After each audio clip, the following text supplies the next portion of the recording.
720Ss or that 570S? The 570S, the MSO car that in 3 years dropped 160K. Yeah, it's pretty common. And I mean, it's McLaren.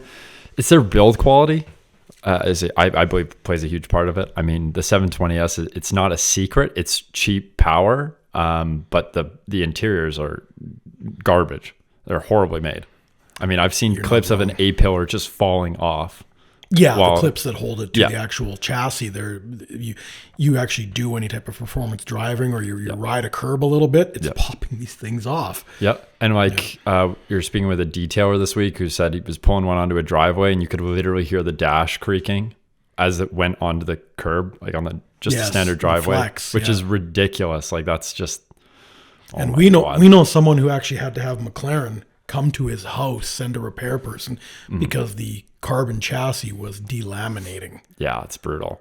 I used to work in the car world, I guess the car industry, for a very short amount of time, but we had a MP412C in our dealership, and this is actually kind of a funny story. So I sat on one side of the car, and then my boss sat on the other side of the car, and we had just demoed it for a client just in the showroom, and he locked it, went to put the keys back, and because I was on the right hand side of the car, all the lights were still on. So the mirror light, the tail light, and the headlight were on. Now from his perspective, the lights were off, and I called him out. I said, hey, did you did you leave a light on or something in the car? And he's like, nope.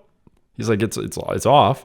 And sure enough, I went to the other side, and literally right down the middle, I've never seen another car do this, but the whole left hand side was like off and locked, and the whole right hand side of the car was on. It's just like the whoever's doing the wiring at McLaren, they are not they're not a byproduct, or what would you call it? They're certainly, they don't represent good quality in terms of their craftsmanship, not anymore at least. Yeah.